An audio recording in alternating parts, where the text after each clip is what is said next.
Nos acompaña ya en estudios esta mañana Gustavo Cuesta, secretario nacional de Planificación subrogante. Vamos a hablar respecto a las acciones enfocadas en el seguimiento a las obras de inversión y también a la gestión de la Secretaría Nacional de Planificación. Primero, muy buenos días, señor secretario. Gracias por estar con nosotros esta mañana. Buenos días, Diana, a usted, a toda su audiencia. Un gusto poder estar aquí en este espacio. Y si usted nos estaba escuchando, sabe que hace algunos segundos terminamos la entrevista con la ministra de Cultura y Patrimonio y justo fuera de micrófonos hablábamos con el secretario sobre cómo se articula esta institución a este proyecto que es la construcción del Museo Nacional del Ecuador. Sí, primero para entender el rol que tiene la Secretaría Nacional de Planificación. Secretaría de Planificación es una entidad transversal del gobierno, es decir, no entregamos como tal un servicio a la ciudadanía, sino que tenemos algunos procesos, entre esos la planificación nacional, que es establecer junto a las entidades del Ejecutivo los objetivos, las metas, las estrategias que se va a alcanzar dentro del periodo de gobierno. Otro de los grandes procesos que tiene la Secretaría es el del Plan Anual de Inversiones. Otro es el seguimiento a este plan y a las obras, y otro importante es la evaluación, tanto presupuestaria de los programas de inversión como de la política pública. Entonces, el tema del Museo Nacional de Cultura, que ha sido anunciado por la ministra y por el señor presidente de la República, se enmarca en este tema de los proyectos de inversión. ¿Por qué? Porque al ser una obra de infraestructura, este museo tendrá que ser un proyecto. Entonces, hemos estado trabajando con el ministerio, como lo comentó la ministra, con la Secretaría de Alianza Público-Privadas, en comenzar a hacer un perfil de proyecto que permita tener un documento de preinversión con estudios, les voy a hablar del diseño, por ejemplo, todo eso necesario para llevarlo al Comité de Alianza Público-Privadas y encaminar el proyecto. Entonces estamos trabajando de cerca en esta primera fase, que es antes de la inversión, que es la preinversión con estas otras dos entidades.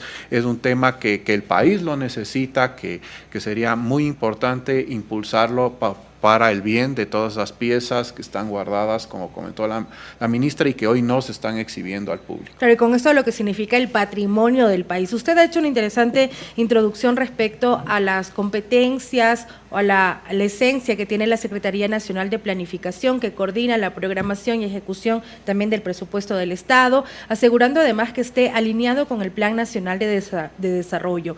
¿Podría explicarnos cómo se lleva a cabo justamente este proceso de alineación y cuáles son los principales desafíos que enfrentan para su implementación, que enfrentamos como Estado para su implementación? Claro, Diana. Es una interesante pregunta porque es parte del proceso que hacemos en la formulación del plan. ¿Qué es el plan? Es un documento que nos dice qué país queremos construir. Se basa en el plan de gobierno del gobierno que gana las elecciones, y en base a eso se establecen ejes de trabajo, objetivos, políticas, metas. Las metas no las pone la Secretaría, las pone cada entidad, y es en función de estas metas que se alinea el presupuesto, tanto de gasto corriente, pero principalmente de inversión. Es decir, si es que yo voy a construir, para poner el ejemplo que hemos estado tratando, un museo, eso va a alinearse a alguna política que está en el Plan Nacional de Desarrollo, algún objetivo y alguna meta. Entonces yo, gracias a este museo, voy a revertir o voy a ayudar a mejorar alguna tendencia de uno de los indicadores del plan. Entonces de esa manera alineamos el gasto público con estas metas, y podemos luego evaluar cuando se cierre cada periodo gubernamental si es que este gasto ha sido eficiente en conseguir los objetivos que se ha propuesto el Estado y el gobierno como tal. Ahora, si hablamos un poco como de los campos de acción, tenemos por un lado el tema de garantizar o trabajar por unas economías y finanzas sostenibles, que es un importante reto. También está el tema del seguimiento a la obra pública que realiza la Secretaría Nacional de Planificación, entre otros frentes. En lo que tiene que ver con economías, con una economía o finanzas sostenibles, ¿cómo es este trabajo que realizan ya a nivel de gabinetes, ¿no? Porque sabemos que existe un gabinete ministerial, sin embargo, ya en el tema de planificación, de articulación, también existe este otro nivel que son los gabinetes sectoriales, ¿no? Que es en función también de las principales competencias que tienen estas instituciones. Por ello el Gabinete Sectorial de lo Social, de Seguridad, etcétera. ¿Cómo es este trabajo que acompaña a la Secretaría Nacional de Planificación? Muy interesante, Diana, porque aquí sí quiero destacar que gracias al liderazgo del presidente Noboa se ha retomado este espacio de los gabinetes sectoriales, donde la Secretaría de Planificación es transversal, es decir, estamos en los 5 gabinetes sectoriales, pero lo importante es que en estos espacios, en la mayoría de sesiones, nos acompaña el presidente de la República y él puede evidenciar este trabajo conjunto que hacen las entidades de cada sector para llevar adelante políticas, proponer nuevas iniciativas, damos seguimiento a las obras, al presupuesto, a los problemas. Generalmente los gabinetes sectoriales igual se los hace en territorio, entonces siempre estamos conectados con la realidad de lo que está pasando en ese territorio. Entonces este es un espacio que permite impulsar, dar seguimiento y sobre todo debatir la problemática local para que desde este mismo espacio se puedan tomar decisiones. Las resoluciones de los gabinetes se publican en el registro oficial, es decir, se genera política pública desde estos gabinetes y como digo, es un espacio que se ha reactivado en el gobierno y con el liderazgo del presidente Noboa.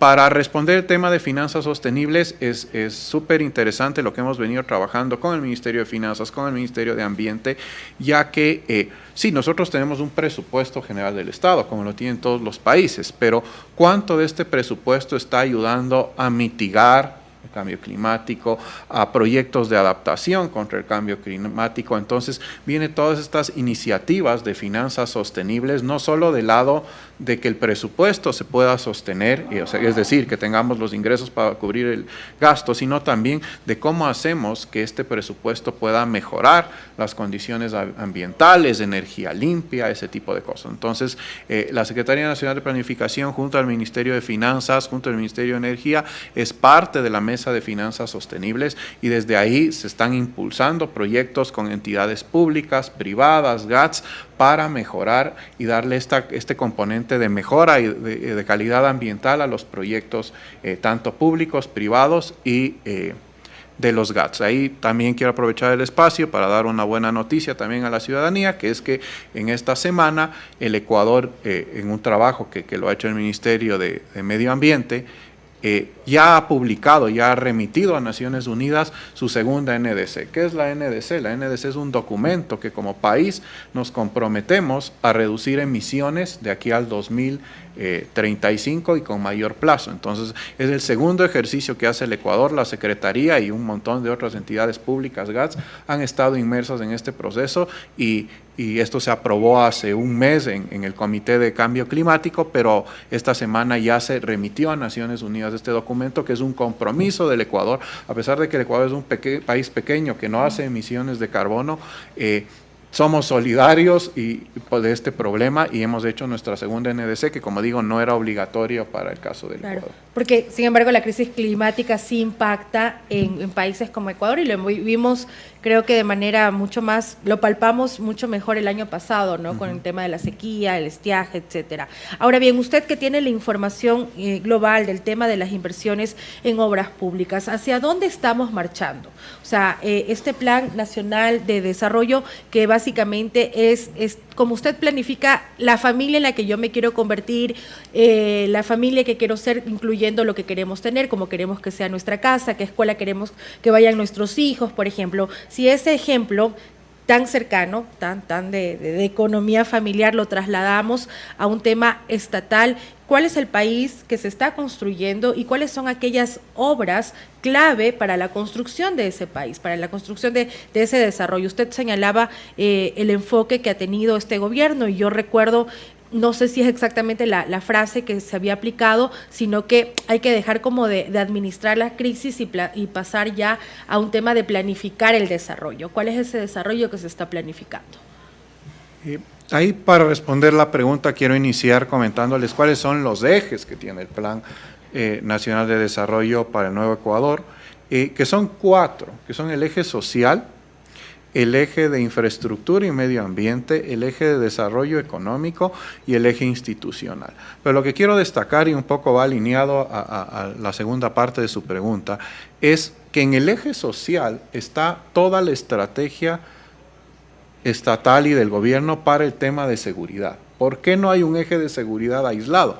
porque el problema y la crisis de seguridad es un problema multidimensional, o sea, no tiene sus orígenes netamente en temas de delitos, sino hay un componente social. Entonces, el presidente Noboa y su gabinete son muy conscientes que para enfrentar este problema son dos espacios, un espacio de contención al crimen organizado, la guerra que estamos viviendo, el conflicto armado interno, pero por otro lado es todo el frente y el despliegue de servicios sociales, de cerrar brechas, de mejorar las condiciones de vida de la población, salud, educación, el tema de energía. Todo eso va de la mano con generar condiciones para que este círculo vicioso, que es el tema de delincuencia, no se siga perpetuando en el tiempo. Entonces, estos 4 ejes tienen políticas que definen un poco hacia dónde queremos ir. Para hablar un poco de las obras que están detrás de esto, por ejemplo, puedo mencionar los centros que se han inaugurado tanto en Quito y en Guayaquil, en Quito en la ferroviaria y en Guayaquil en Astillero, en la zona del Astillero, que son centros integrales de servicios sociales. Entonces, no es que hacemos solo, por ejemplo, una guardería, sino es un centro donde está la guardería, pero también hay biblioteca, también hay talleres para que las madres que dejan a sus hijos en las guarderías puedan formarse, estudiar, también hay servicios del Ministerio de Salud, de Educación, entonces son centros integrales de atención social y precisamente los hemos hecho recuperando infraestructura pública que estaba botada o tomada por grupos delictivos y en lugares donde hay tasas altas de inseguridad. Entonces ese es un poco el tipo de intervención que estamos haciendo. En obras viales se están haciendo y se van a hacer varias, me refiero por ejemplo al Quinto Puente en Guayas, a el corredor en Napo, se han colocado puentes Baileys para atender emergencias climáticas. Entonces estamos atacando ciertas cosas que no se estaban haciendo o que estaban paradas y ese ha sido un rol también importante en el seguimiento a las obras que nosotros hacemos. Si había pagos pendientes que eran marginales y por eso no se inauguraban las obras, no se entregaban a la ciudadanía, desde la Secretaría de Planificación con el Ministerio de Finanzas identificábamos eso y destrabábamos esta situación. ¿Para qué? Para que la ciudadanía pueda recibir las obras que habían estado detenidas. Otro ejemplo es el Coliseo de Pampas Coloradas en Galápagos. Estuvo detenido muchísimo tiempo por un tema de que no se acababa de pagar un monto que no era considerable.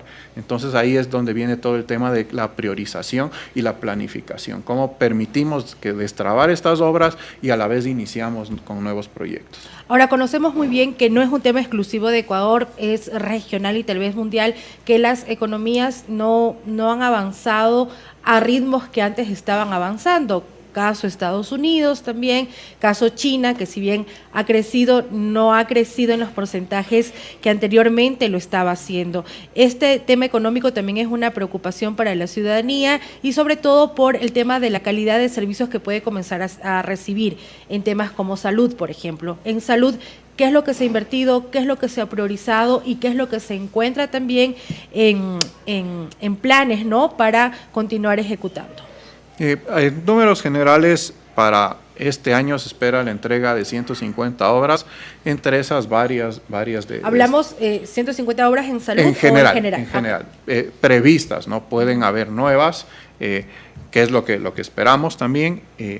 Sin embargo, en salud, por ejemplo, hemos entregado 10 nuevos centros de salud repotenciados y adecentados. ¿Qué quiere decir esto? Que hemos renovado maquinaria, que hemos renovado pintura, infraestructura, de cosas que estaban pendientes por hacer. Se han entregado ambulancias, por ejemplo, en un proyecto de inversión que tiene el Ministerio de Salud con la participación de Naciones Unidas, se han entregado ambulancias con tecnología de punta. Lo mismo, este mismo proyecto se está replicando en el IES, entonces esto permite tener equipamiento, se está explorando el cambio en el modelo, por ejemplo, de contratación pública para el tema de medicinas. Adicionalmente, se ha repotenciado el hospital Matilde Hidalgo de Prócer en Guayas, la línea de media tensión del hospital Miguel Alcíbar en Manabí y se esperan otras obras, por ejemplo, en Azuay. Creemos que mejorar este tipo de obras va a permitir descongestionar ciertos puntos del sistema de salud, ya que vamos a tener otros que no estaban en funcionamiento, que no estaban equipados, que pueden mejorar la red de prestación pública de este servicio. El seguimiento de resultados, secretario, ¿cómo se da? Yo trabajé en una institución pública donde se aplicaba, pero era por la naturaleza de la estrategia, esta metodología que se llama presupuesto por resultados, que es algo que se aplica en la Estrategia Nacional de Prevención de la desnutrición crónica infantil, y que toma también un modelo que se había desarrollado mucho en Perú, que logró grandes avances justamente en la materia de la prevención de la desnutrición crónica infantil.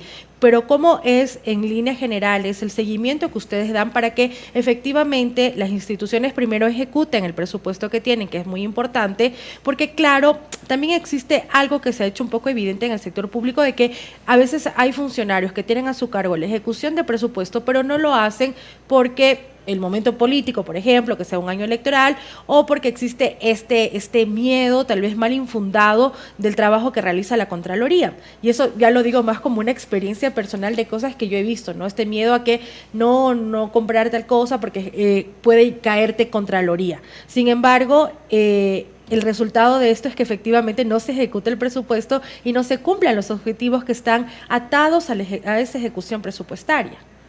El tema de seguimiento desde la Secretaría lo abordamos en dos esferas. Seguimiento presupuestario, que es el que usted acaba de comentar, y el seguimiento físico de las obras o de los proyectos, que es, ok, me gasté el presupuesto, estoy logrando, me invento, recibir las ambulancias, pintar o construir la obra, recibir los insumos, la carretera. Atender a más personas, realizar más operaciones. Sí, eso de atender a más personas ya viene en un segundo momento, porque nosotros hacemos un seguimiento anual que es de muy corto plazo y un seguimiento ya una vez cumplido el ciclo anual, que es un poco del impacto de cuántas personas se han atendido, etcétera. Entonces, en el seguimiento presupuestario, por ejemplo, el año anterior, y lo podemos decir gracias a la gestión del presidente Noboa, de las carteras de finanzas, de planificación, los espacios de los gabinetes sectoriales, pudimos cerrar el año con una ejecución del plan anual de inversiones de cerca del 78% si consideramos anticipos. Esto es de largo mucho mayor a lo que se logró hacer en el 2023. ¿Y por qué destaco esto? Porque el gobierno entró en funciones en noviembre. En enero del año anterior, sí, estaba el presupuesto, pero no había las fuentes de financiamiento para financiar los proyectos de inversión.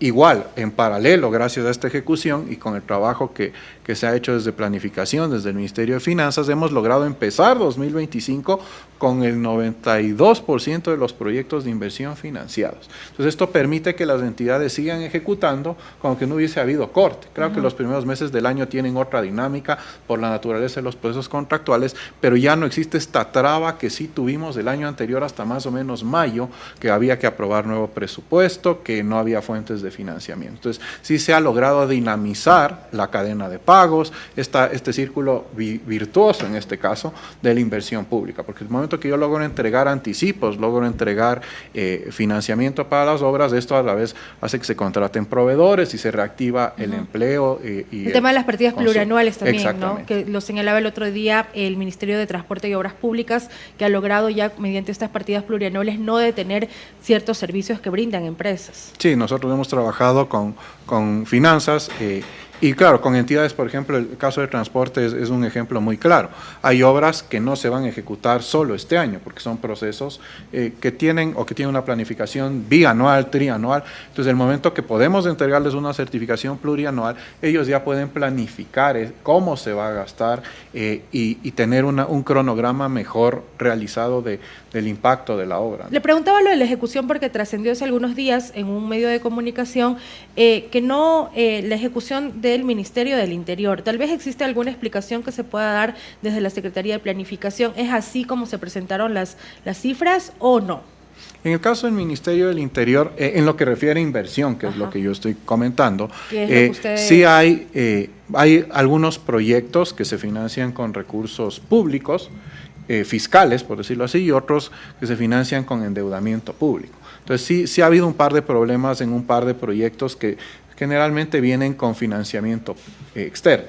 Entonces los cronogramas a veces se retrasan, nos tocó tomar proyectos que ya tenían problemas de ejecución. Entonces sí, eso pudo haber retrasado la planificación, pero por ejemplo, los proyectos que tienen que ver con equipamiento, con compra de vehículos, todo eso se ha ejecutado de manera normal y se han entregado esos insumos a la fuerza pública el año anterior, ¿no? Y van a seguir este año.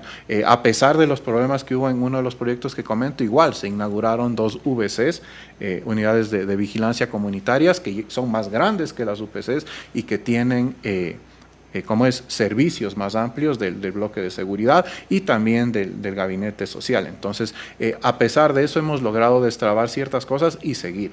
Se espera que este año, obviamente, esa ejecución sea mayor porque ya los problemas se van resolviendo para ejecutar. Pero son todos los temas heredados, ¿no?, que se tuvieron que atender en su momento durante el año pasado. Para finalizar, ¿cuáles son los principales desafíos en materia de planificación que tenemos para este 2025? Y también cómo vamos en el tema de cumplimiento de los objetivos de desarrollo sostenible, ¿no?, que es estos objetivos que, para decirlo tal vez en un lenguaje mucho más llano a la ciudadanía, han sido acordados en instancias, en foros mucho más grandes, para justamente las sociedades puedan vivir en un estado de mayor bienestar, como por así decirlo, con menos pobreza, con menos hambre, con menos acceso a la educación, etcétera. Los retos para este año están ligados un poco, este año, después del proceso electoral, se tiene que volver a hacer un nuevo Plan Nacional de Desarrollo para el periodo hasta el 2029, que recogerá principalmente los lineamientos del plan de gobierno. Y claro, ese es el reto, ¿no?, en planificación, cómo generar este nuevo plan que dé continuidad a las cosas que se han hecho y que mire también a los desafíos que se vienen al 2029 y que articule todo esto que acabamos de hablar de presupuesto por inversión, por ejemplo. Planificación por presupuesto y presupuesto por resultados, que son retos que tiene el país. Ya existen muchas entidades, pero habría que consolidarlo. Con respecto a la Agenda 2030, la Secretaría Nacional de Planificación es la entidad que tiene por decreto ejecutivo esa misión de impulsar y de guiar esto. El año anterior presentamos nuestro segundo examen nacional voluntario. Este año no lo vamos a presentar a Naciones Unidas, pero sí vamos a hacer un reporte de cómo van avanzando los ODS. Por ejemplo, en el tema de pobreza, en el tema de hambre, en el tema de paridad de género, el Ecuador ha avanzado bastante. Hay otros indicadores, hay otros objetivos en los que desde la pandemia hay un estancamiento, no quiere decir un retroceso, pero sí un estancamiento, y en otros que lamentablemente el Ecuador no cuenta con información para medir. La buena noticia es que hemos estado trabajando estos meses con el INEC, con FAO, STAT, para generar información en estos indicadores que hoy el Ecuador no puede medirse. No podemos saber cómo estamos porque no podemos medirnos. Entonces, tratar de llevar esta tarea hasta el 2030, pero estamos en eso. Obviamente, lo que no se mide no se puede generar política pública y ese es también un reto que tenemos para este año.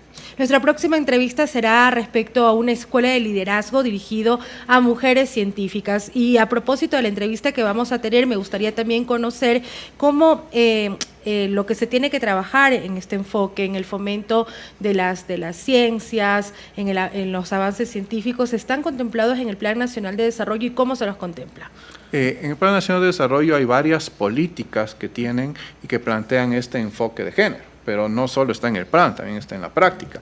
Si ustedes ven, el World Economic Forum decía hace unos días que el Ecuador es uno de los gabinetes del top 5 mundial con el tema de paridad de género. El presidente mandó hace unas semanas una ley de la Asamblea para el apoyo a las mujeres emprendedoras. Entonces creemos que sí se ha hecho. El presidente con su liderazgo, con la experiencia, cuando él fue asambleísta, promovió mucho el tema de economía violeta, está aplicando el tema de paridad de género en su gabinete. Cuando se lanzó el programa, por ejemplo, Jóvenes en Acción, se consideró el tema de paridad de género, entonces está reflejado y es un eje transversal dentro de la política pública del presidente Noboa. Muchísimas gracias por acompañarnos Gracias a usted, esta mañana, Diana, Gustavo Cuesta, secretario nacional de Planificación subrogante.